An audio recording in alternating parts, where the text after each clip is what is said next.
Good morning. এখানে কালকে দুটো ঘটনা ঘটেছে যেটা আপনাদের সবারই একটু সতর্ক হওয়া দরকার।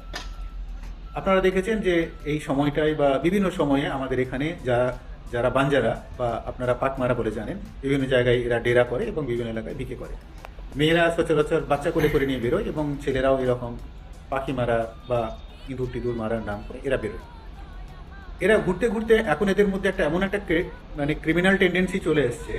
এরা দিনের বেলা বিক্রি করতে গিয়ে যদি দেখে যে কোনো বাড়িতে কেউ নেই, ফট করে বাড়ির মধ্যে আলমারি বা বাক্স যা পাবে ভেঙে চুরে যা পাবে নিয়ে চলে যাবে।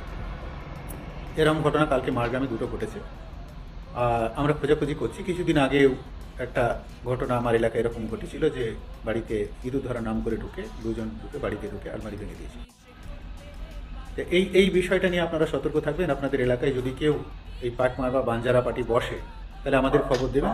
এরা এলাকাতে থাকলেই যে সমস্ত চুরিগুলো বাড়ে সেটা হচ্ছে মন্দির চুরি, যেখানে কেউ থাকে না, বাড়ি ফাঁকা ফেলেই চুরি করে। আর হচ্ছে মোবাইল চুরি, এগুলো খুব বেড়ে যায় এলাকায়। এরা এখন এদের ভিক্ষেবৃত্তিটা হচ্ছে গৌণ উদ্দেশ্য, মেন উদ্দেশ্য হচ্ছে চুরি করা।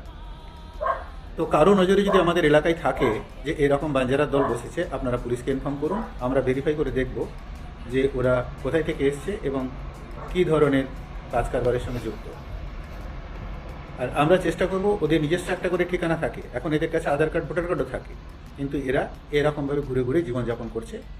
আর এদের ভিক্ষাবৃত্তিটা এখন গৌণ উদ্দেশ্য, মুখ্য উদ্দেশ্য হয়ে গেছে চুরি করা।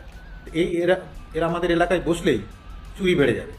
তো আপনাদের কাছে আমার বিশেষ অনুরোধ, যদি এরকম ধরনের বাঞ্জারা পার্টি আমাদের এলাকায় কোথাও থাকে, আপনারা কাইন্ডলি পুলিশকে জানান, আমরা সেটা যথাযথ ব্যবস্থা নেব।